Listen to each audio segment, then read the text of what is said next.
নমস্কার,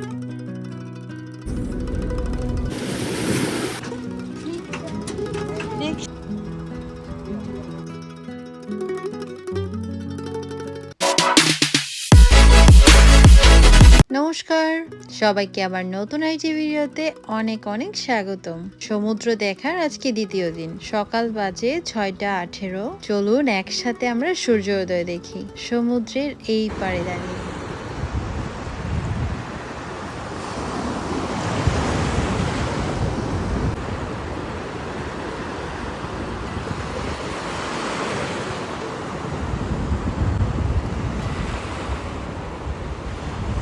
আচ্ছা, আপনারা অবশ্যই আমাকে কমেন্ট করে জানাবেন যে কখনো আপনি এইভাবে সূর্যোদয় দেখেছেন কিনা।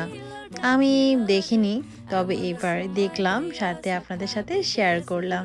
সকালের এই সময়টা এত সুন্দর লাগে, খুবই নিরিবিলি থাকে, সমুদ্রের গর্জন, আর কি চাই, এই মুহূর্তটা একদম উপভোগ করার মতো।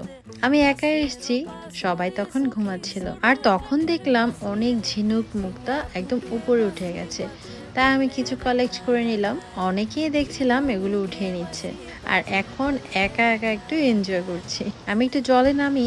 আপনারা আমাকে জানাবেন অবশ্যই, আপনাদের সমুদ্র নাকি পাহাড় কোনটা বেশি ভালো লাগে। সমুদ্র দর্শন শেষে আসলাম এখন ব্রেকফাস্ট করতে।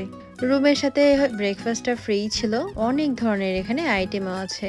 এই যে দেখতে পাচ্ছেন ইয়োগার্ট, এটা আইসের মধ্যে রেখেছে যাতে টেম্পারেচারটা ঠিক থাকে। আর এখানে আছে কিছু এগ অমলেট আর সসেজ।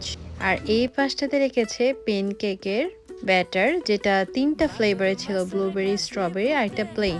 নিজের পছন্দ মতো নিয়ে এইভাবে নিজেকেই বানাতে হবে পেনকেক। নর্মালি আমরা তো রেগুলারটাই খেয়ে থাকি, তো ভাবলাম এখানে স্ট্রবেরি আর ব্লুবেরি আছে, আমি একটু ট্রাই করে দেখব। তাই ভেবে বানালাম, কিন্তু আমার একটু টেস্ট লাগেনি। আমি একটু খেয়ে আমার হাজব্যান্ডকে দিয়ে দিচ্ছি, ওর প্লেনটা আমি নিয়ে নিয়েছি। তো ব্রেকফাস্ট কিন্তু একদম সকাল 10টা পর্যন্ত আছে। তো আমরা খেয়ে বাচ্চাদের জন্য নিয়ে যাব। মা আসবে একটু পরে নিচে, নিজের পছন্দ মতো খেয়ে যাবে। এই তো খাওয়া দাওয়া শেষ, এখন আবার আসলাম একটু ব্যালকনিতে। আমরা যেহেতু 11টার সময় আমরা রুম ছেড়ে দেব, তাই সবকিছু গুছিয়ে এখন আবার চলে আসলাম এই যে সমুদ্রে। অয়ন সত্যি তো 1 মিনিটে দাঁড়াবে না, মানে জলে নামবেই। ওরা খুব এনজয় করেছে। বাচ্চারা এনজয় করলে আর কি লাগে বলেন। ওদের জন্যই এই সমুদ্রে আসা।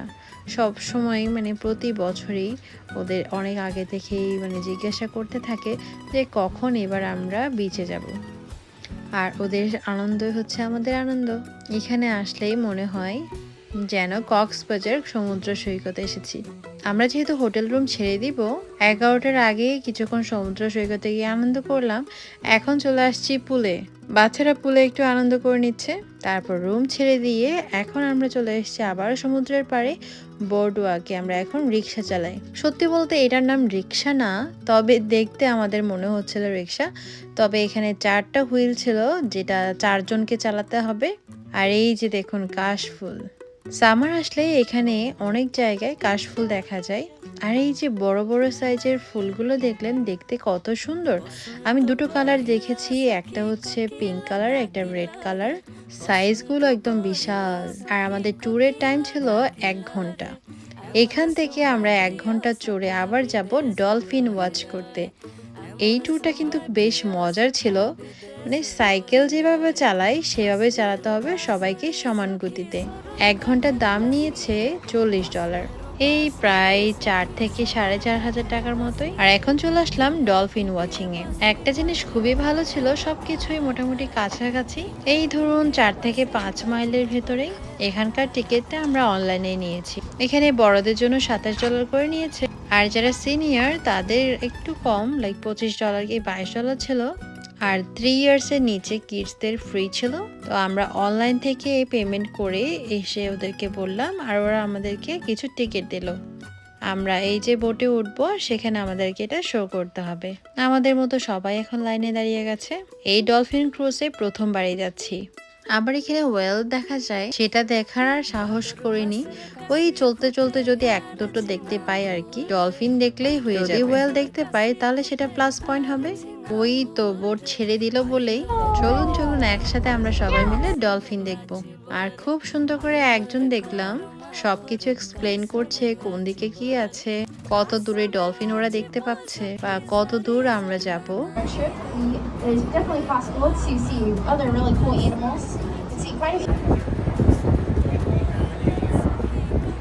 You guys are free to get up and move around. Just please remember to keep both feet on the deck.